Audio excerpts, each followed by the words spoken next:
Okay, welcome to another episode of the Art, Music, and Technology Podcast. Thanks so much for tuning in and listening.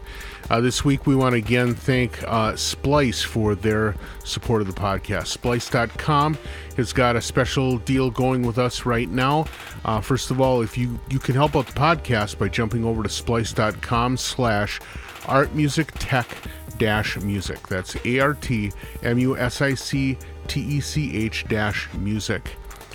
And you can also use our code MusicArtTech to get a free month trial of their sample library offering. So check it out. It's something that I've been using lately with a collaborator. It's been going really great. I think that you'll like what they've got going too.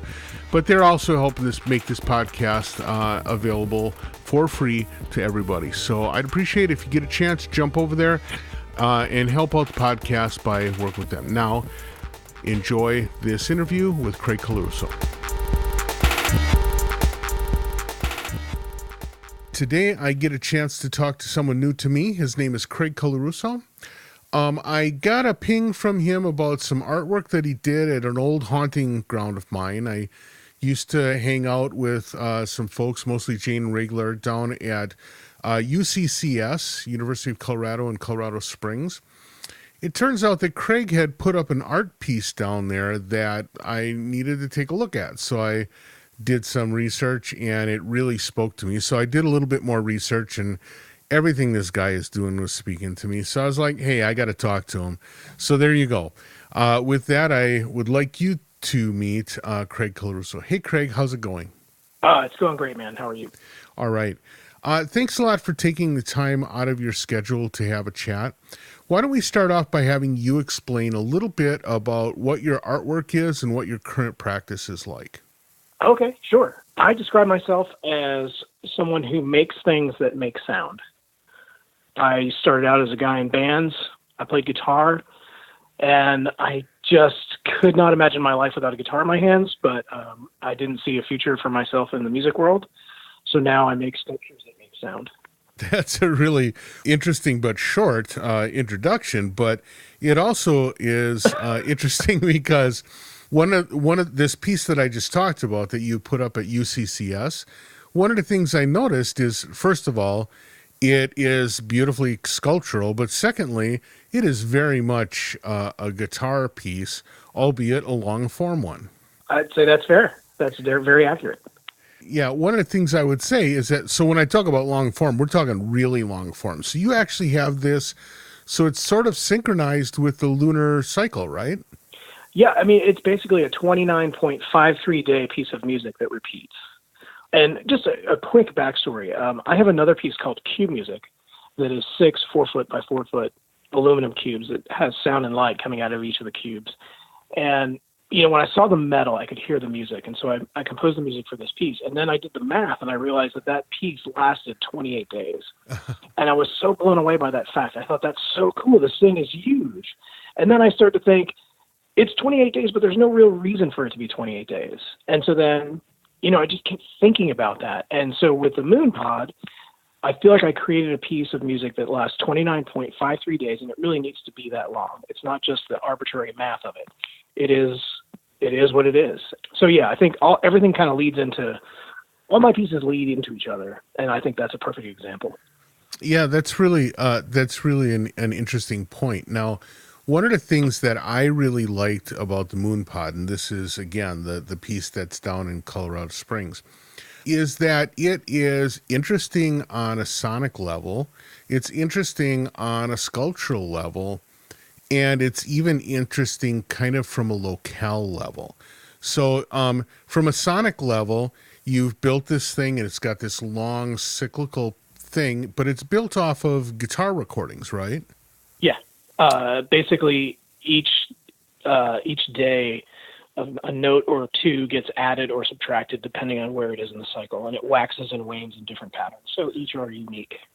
Right. Now, one of the things that I really appreciated is that you actually have sort of a running cycle on Spotify and on Apple Music. I guess pretty much every streaming service has some version of these parts playing, and so I got a chance to kind of experience it in short form, which was still pretty incredible because First of all, you have this, there's clearly an arc that goes through the month worth, basically the month's worth of time, but also there's sort of like a sonic flow too, in that it starts in this kind of mid trebly thing, and as it ascends, it builds deeper, but then as it descends, it actually seems to descend in a very different way, and one that makes it sort of like, I don't know. It made it feel like it was ready for the next start of the cycle. It seemed like a real clever use of both,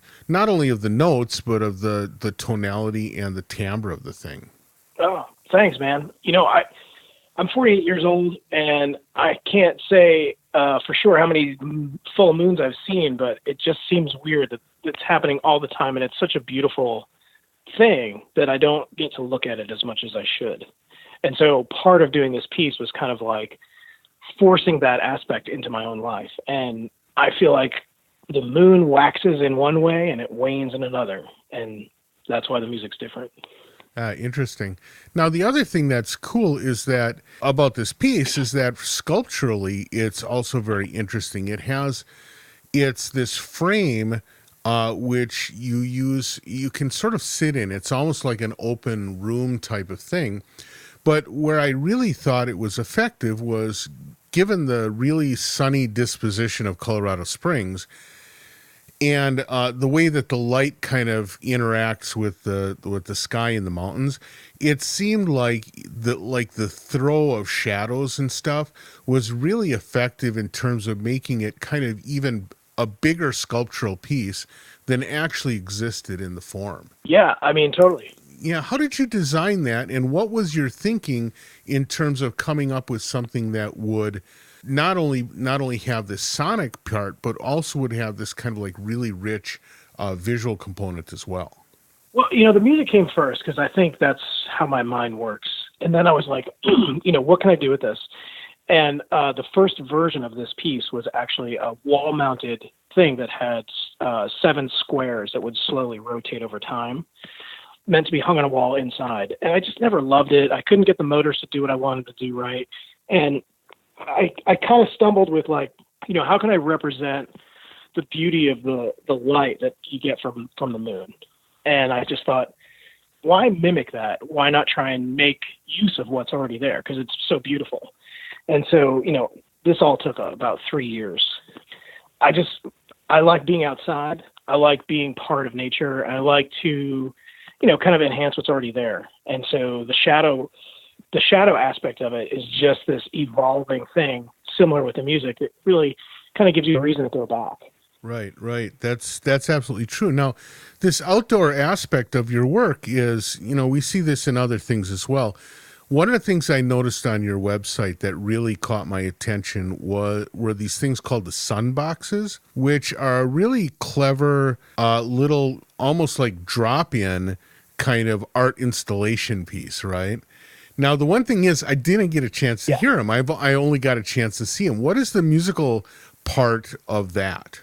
Each box has its own guitar note. The whole thing makes a B-flat 6 chord, and it's all recorded on the 2 high strings of the guitar. So it's much different than the moon pod. It's the 20 notes. The catch is that each of those are different length, and so as each of those repeat, the whole thing lines up differently. And so according to my calculations, it would take 3.12 months before the whole thing would cycle around. And that's actually impossible on this planet. Man, I've got a whole bunch of questions about those pieces, but before we get there, I'm actually kind of curious. You gave us the real short version of how you got to do what you're doing, but I'd like to dive into this a little bit more because I find it pretty interesting that you're clearly passionate about guitar. Although you sound like, well, I was never going to really make it as a guitar player, except you kind of have, in that an awful lot of people are getting a chance to hear your music in one way or another. But beyond that, I very seldom meet people that are actually really comfortable in multiple media. And in your case, you're doing music, and you talk about this being a music first thing, but you also are working with sculpture, which is of all of the of all of the arts, it's almost the polar opposite of music in that it's this visceral, physical, heavy, you know, constructed thing, where music is kind of abstract and virtual and free in the air, right? What is your background that kind of gives you a comfort level with both music and sculpture at the same time? Well, I started out as a guy who I loved Kiss and Led Zeppelin, and I was 14 in 1984, and so that Van Halen record was just perfect for a 14-year-old kid. And then I discovered punk rock, and that really changed everything. And then I got into, I was a hardcore kid, a straight edge kid from Connecticut, and I saw the power of music. And then I got into like free jazz. And then I'm surprised it took as long as it did, because when I was in bands, I was noticing that things like painting and sculpture were informing what I wanted to play more so than music. And I was always like super envious of my painter and sculptor friends that actually made stuff. Because, music just floats in the air. And I just was obsessed with objects. And I love the idea that you could make something and have it be there, and maybe have it be there longer than you are. And so I guess I just put the two together. I'm somewhat of a slow learner, so I think it took a long time. I think another sort of pivoting point, I was in a Butoh dance company for about 2 years. I'm not a dancer. I played football in high school, and I basically worked construction to hustle to play music. So my body was designed to hang drywall and carry rocks and bags of concrete. Right. But I hooked up with this woman who was like a Butoh dancer, and she had a class. I joined the class, and then she sort of asked some of us to be in her company. And so I danced in her company, and I actually got to compose music and then dance to it in the company, which feels really awesome, really unique experience. But anyway, so I got to the point where I was like, I did it, and it just got to the point where like I had to either move to a farm in Japan and study it like for real and basically give up everything, or else I was doing myself and Butoh a disservice. But man, I could not imagine my life without a guitar in my hands. I just couldn't do it. So I didn't go to Japan. I kept playing guitar and hanging drywall and mixing concrete. But it was awesome. I love all that stuff. All that stuff really helps me. I learned about materials. I learned how to put stuff together. I feel like I've created the perfect life for myself because I have, moments of abstract thought, and then I have days of working. Me and like my best friend built the moon pod. So right. We were out in Colorado for a week carrying 4x4 cedar planks and building this thing. And it was awesome. I'm kind of like, I have a lot of energy. I feel like I'm somewhat of someone from the earth, and I can't sit still. That's why I've never had a real job. This is perfect, Yeah, it sounds amazing, and it actually sounds like a really interesting set of transitions. I understand, and I feel kind of like your move from rock to punk to free jazz, just because what there is each one was sort of like pushing an envelope a little bit farther, right? Metal and all that stuff absolutely. Was pushing the envelope right up until punk dropped, and then your jaw dropped, and it was like, oh my God, that is the new, that is something to pay attention to. And then especially sort of like in that post-punk time, you had this whole set of like New York free jazz players that were so influenced by punk, but also influenced by the guitar and by rock instruments and stuff like that in a way that had never really informed jazz like that before. It was really powerful. What I'm curious is, what was the flip for you? Was it the Butoh Dance Company? Was that the flip from watching people who were painters and sculptors to saying, I can be the artist that I choose to be? Is that when it kind of flipped for you? No, I did some stuff previous to my Butoh days. Back in like 96, I was working in a print shop. I was running these presses, and they sounded so beautiful. So I got my friend, I convinced him to work there. And so he was working there with me, and he was counting. So he was far away from the presses. But he and I played in bands together. And, we just said, man, we gotta make music with these presses. And so we did a thing called Machina, where we brought instruments into the print shop and we did a performance. And that really started to change my idea about what could be done. And I feel like that was the pivot point. Because before that, I was in bands where we composed music, and then I was in bands where we had loose structures with improvisation.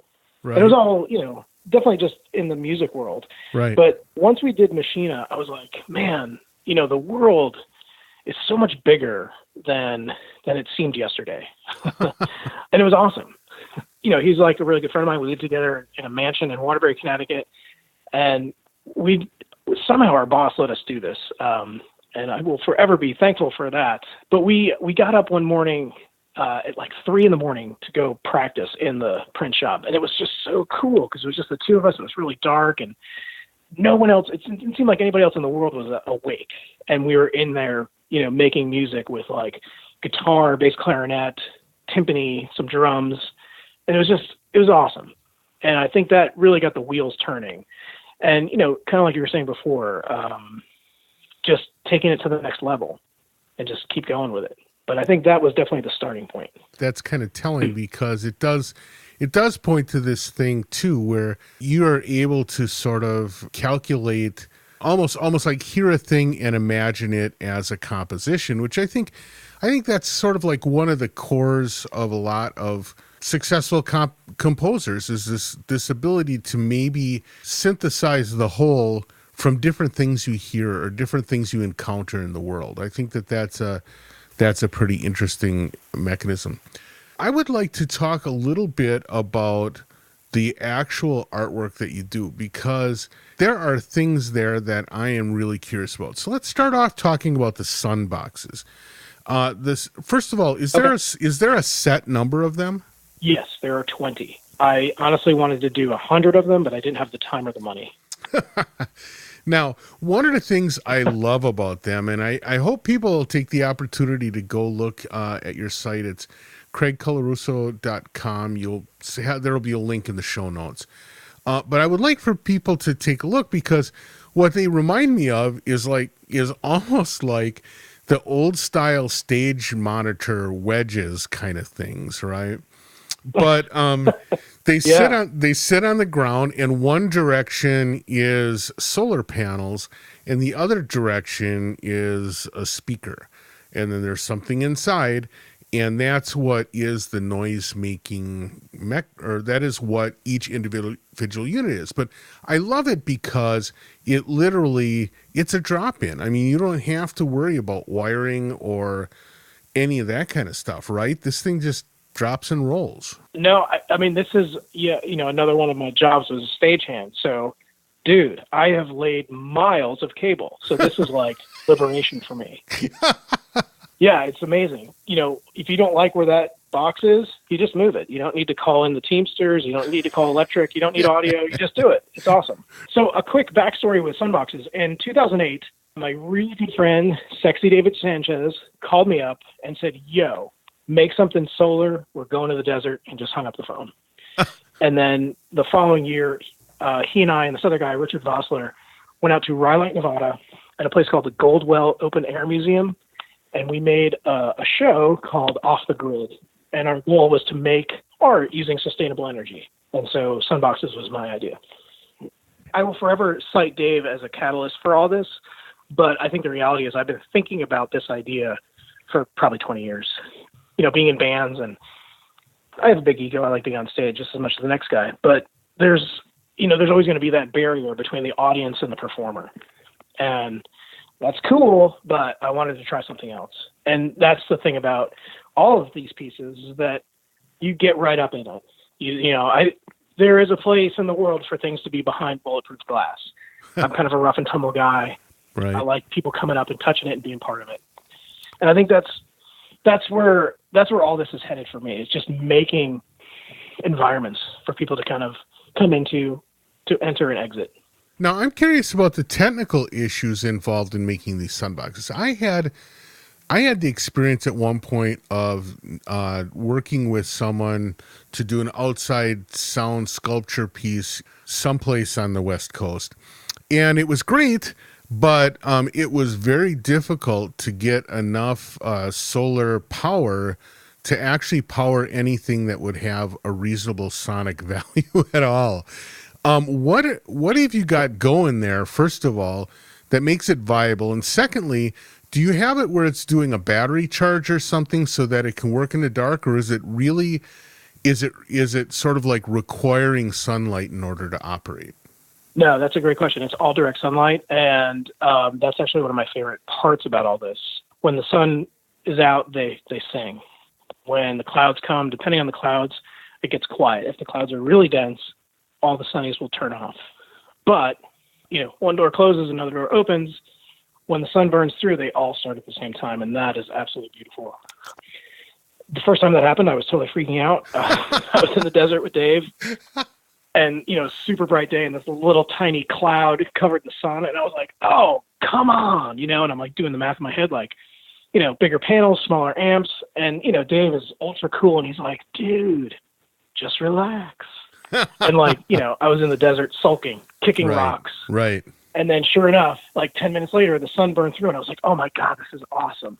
And, I'd love to tell you, man, I'm a genius and I totally meant for that. But the reality is, in the flow chart of developing all this, the idea of a battery came up. And I was like, battery or no battery. And the music was composed to be, played during the daytime. And if you use a battery, it would leak into the night a little bit. And, not that big of a deal, but it just felt inappropriate. And so for that one tiny reason, I didn't go with the battery. So as it turns out, that's my favorite part. Well, that actually makes sense too, because it's sort of like, it's almost like your brain synapse, parallels your brain, which is like, oh, the sun's coming out. I feel more positivity coming on, right? And then all of a sudden these things start singing. It would be totally appropriate. Yeah, and it's really beautiful. I mean, there's been moments where I'm out and about with it, and it's dark, and they're not making any sound. And I usually tell people what's happening, and every person that has ever waited was glad that they waited. No one's ever said, you owe me 20 minutes. This is terrible. So, Right. it's actually being more involved with its surroundings. Like I often say that Sunbox is a system that improvises with Mother Nature. And I think that statement, it just becomes more and more true the more and more I do this. One of the things I'm curious about, because in working with museums and stuff, a lot of times museums are like obsessive compulsive about wanting to bolt everything down. These seem to be like made to be picked up and moved around and possibly picked up and thrown in the back of someone's car and driven off with. I mean, what... They're definitely stealable. I mean, Yeah. I've determined that I can run with two of them for about 2 miles. So, part of my, trying to get shows and stuff is saying, I like to come to some place for like 5 to 10 days, and I like to move them in different spots. Like I just did 10 days at the Pyramid Hill Sculpture Park and Museum in Hamilton, Ohio, and it's this beautiful 80-acre, beautiful park with all these beautiful sculptures. And I got to basically set the sunnies up in a different spot each day, basically Nice. crawl through the whole space. Right. And that to me is the perfect gig because, people came, I love repeat business. People came several times and they're like, oh my God, it's so different over here. I'm Sure. like, yeah, that's over here, man. Yeah. Now, the other thing I notice is that they're made out of wood. Was that a choice just of convenience, or was that a choice based on aesthetics? Because I would think being outdoors, being wood-based would actually be a little risky, but maybe I'm wrong. I don't know what you sound like you're a bit of an expert with materials, so I'm guessing that you made some pretty particular decisions about this. Yeah, they're definitely banged up. That happens, but that's sort of the cost of doing business, I think. The original ones were actual rectangles with the solar panels on top, and the idea was, what would this chord sound like being played through 20 Fender Champs, my favorite amp? And, I didn't want to get wacky with the boxes. You know what I mean? I didn't want it to be anything more than it was. Right. So I basically made little guitar amps that had solar panels on them, and I thought they were beautiful. The new version that you saw, the triangles, those, the old version, sometimes the wind would knock them over because the panels act like sails, and because the speaker was higher than the midpoint, it was a little top heavy.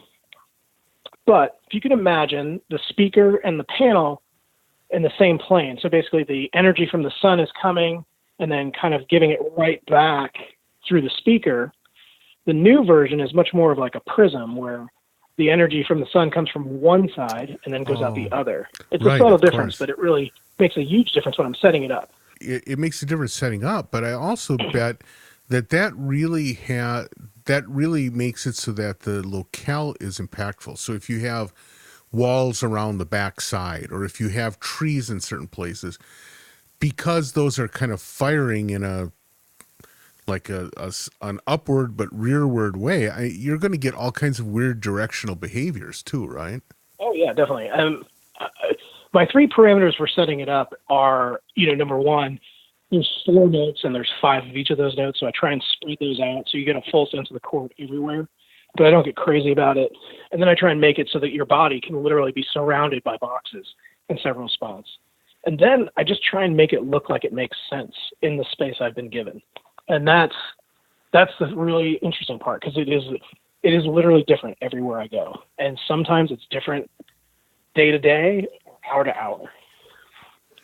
Okay, so you've been working with this for a while now. Do you ever wish for something other than a B6 chord?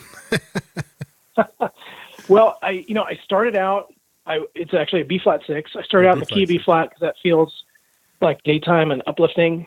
My wife and I went on vacation, and I made like 7 or 8 different B flat chords. And man, I instantly fell in love with that B flat 6. And just out of obligation, I listened to the rest, and I didn't like any of them.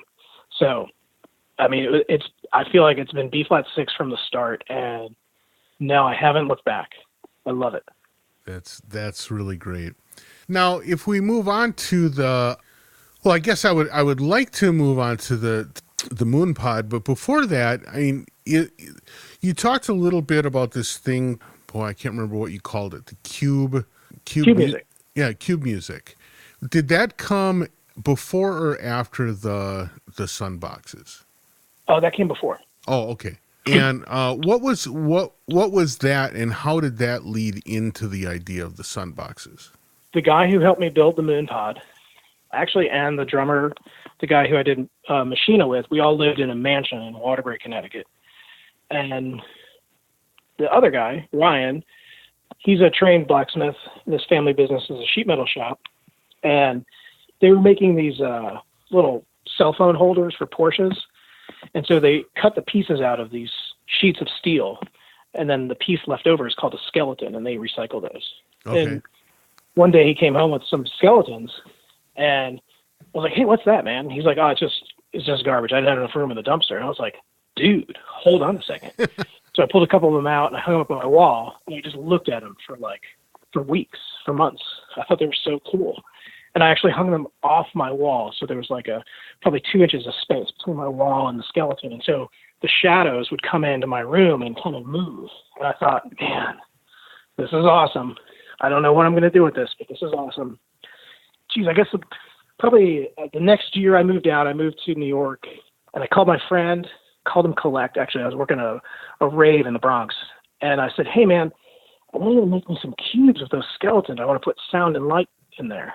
He thought it was a little strange, but he made the first one and shipped it to me.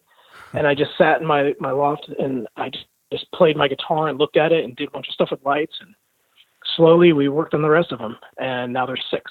It's amazing how sometimes that kind of serendipity of just like seeing something or getting a glance of something from a different angle is the thing that'll propel you into making a piece of artwork, right? Yeah, and for me, these things just take a lot of time, and I think I feel like I collect observations, and then at some point, the piece just demands itself to be made. I know that sounds really corny, but in 1995, I was on tour with China Pig, and we were driving on the highway. So it was like, 70 miles an hour. And I remember looking out the van window and seeing like a field of fireflies. And it's just a glance. But because, some of them were closer and some of them were further away, I got a real sense of that chunk of space. And it just stayed with me. And I think in some ways that I'm trying to recreate that image with both cue music and sunboxes. And, I think all that stuff just stays with you. Now let's move forward now to the moon pod, because this is a very different thing from the sun boxes. This is a set piece, and in fact you're expecting it to basically be in position through the end of 2018, right? Yep, it'll be up for they're going to take it down in December. Okay, so this is very different because first of all, it's not portable. And secondly, because of its size and the fixture-like quality of it, I'm assuming that there is like wiring and a lot of other stuff going on here. This is not a solar-powered piece, is it?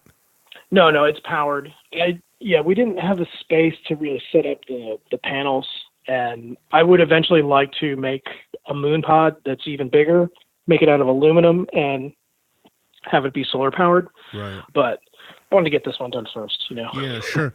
Well, one of the things that I'm curious about is this is a piece that where the sun boxes are sort of like the fact that they work is important. The fact that you can tell that there's technology there is kind of unimportant. This is a case where the structure and the sculptureness of it kind of makes it that it would be discouraging to see maybe too much of the technology.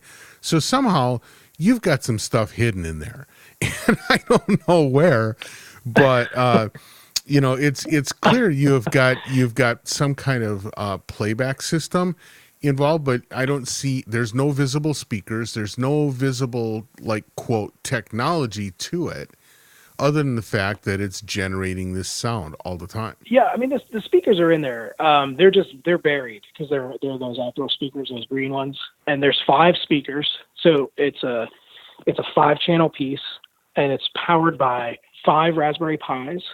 The programming is basically just we figured out I worked with this programmer. She's really brilliant, and so after months and months of conversation, she developed an algorithm that will play this piece of music, and so that's all embedded in there.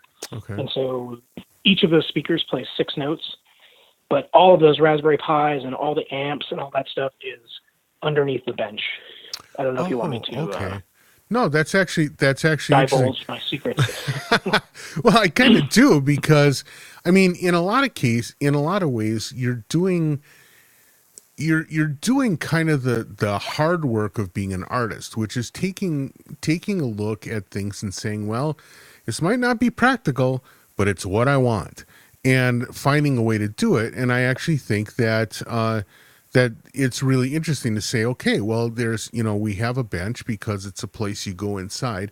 That bench ends up a good landing spot for some of the technology, especially when we don't want the technology to be the centerpiece of what the hell we're doing, right? Yeah, exactly. I mean, I think it's a distraction. I think, there's an aspect to sunboxes where you see 20 speakers. I think there's something interesting about that visually. Mm-hmm. I don't think there's something interesting about a pile of Raspberry Pis and amplifiers with like a goggle of cables going everywhere. Yeah, well, dude, I've done that installation before. Believe me.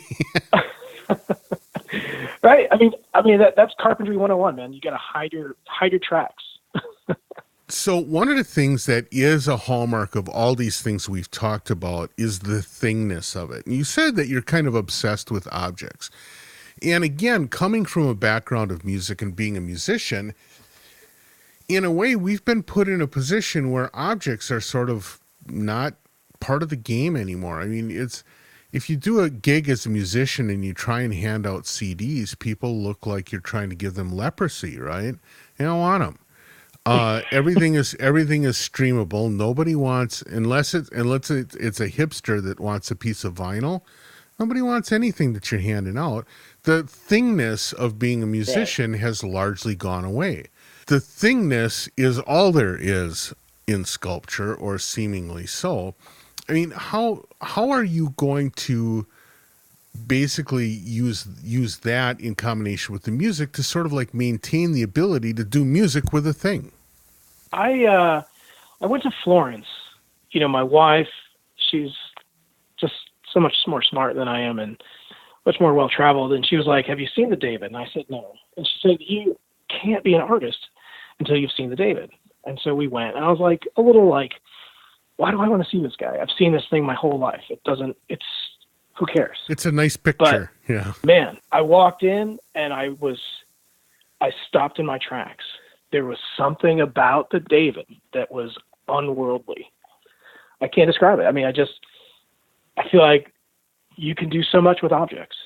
And I think there's just something about, I don't know, I feel like we cut and paste information, we share it. One of the things that I talk about with Sunboxes is like, you know, you can look online, you can see it, you can hear it, but it is literally different everywhere you go. And it's a different experience when you're standing amongst the boxes, right, amongst the things. And right. I think there's just something to that. I think it all ties back to that experience that I had. You know, I've only had a few of those. I think the other experience I had was going to the Rothko Chapel. Huge hero of mine. I smuggled in a CD player and I played the Morton Feldman piece of Rothko Chapel. And I can't describe how like transcendent that was. You know, I felt like a different person after that happened. And I remember reading a couple months later, somebody was trying to define a sacred space. And they said, a sacred space is one where you tremble. And I felt like, man, I think I trembled when I was in the Rothko Chapel. Oh, neat. So I like objects. I like spaces. So Craig, we've already burned through a lot of our time, but I still have a ton of questions, but I'm going to try and limit them to just this one, which is what's next. I always like hearing about how people are casting forward into their next work. And especially since you describe your work as actually being observations, but also requiring a lot of time to fully develop. I'm curious about what are the things that are bouncing around in your head, or maybe hanging on your wall, or maybe things that you're playing your guitar to. What are the things that are in the future for you now? Well, I just finished a piece called Sound Swings, which is 3 swings that sort of face each other, and they each play a part of a composition when you're swinging on them. And so when you get on, it starts, and when you get off, it pauses and then resumes when the next person comes on. If you were to play all 3 swings simultaneously for 24/7, the piece would last 55 days. But with the coming and going and the pausing, the possibilities are just endless. So that was built for a place called Uptown Fayetteville. It's like a apartment complex with shops, and you know, it's sort of like the new way people are looking at living.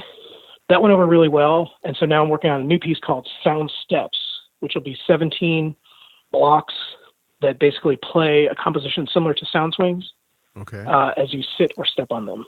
And the smallest one will be 15 by 15, and the largest one will be 48 inches by 48 inches. Wow. And so that's what's on the tip of my tongue at the moment.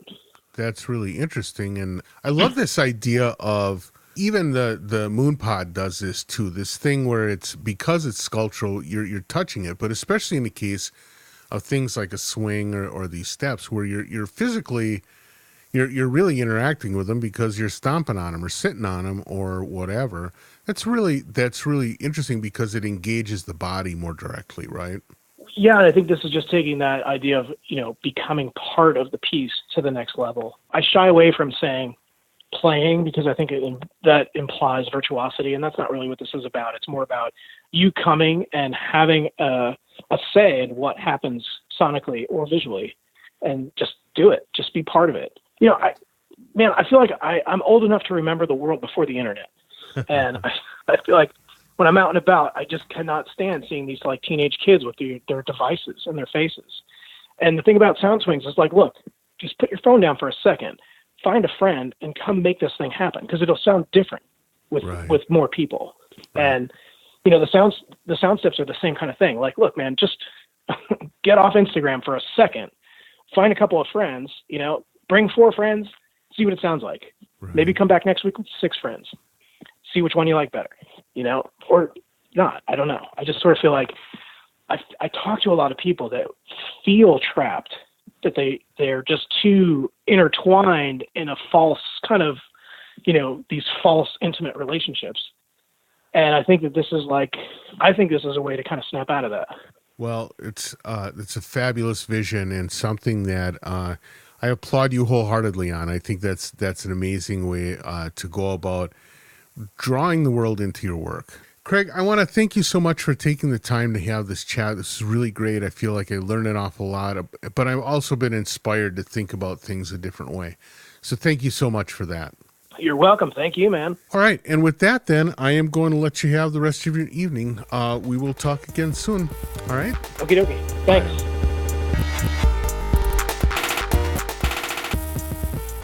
What a great chat. Craig is like one of these real people that's doing some great artwork. If you get a chance, jump over to his website. That's craigcolorusso.com. I'll have a link on the show notes. You can jump over there and take a look. But it's really interesting. If his stuff is in your area, you should stop by and take a look. It's really going to be worthwhile. Again, I want to thank Splice.com for their support of the podcast. Remember, you can help out the podcast by jumping over to our special link to their system. That's splice.com/artmusictech-music. Not the most convenient link, so again, you might want to jump over to the show notes, the website, and click a link from over there. We also have a code, Music Art Tech, that gets you a free month trial of their sample library. So help us out, check out the collaboration tools, and we'll see you next week. Thank you so much. Bye now.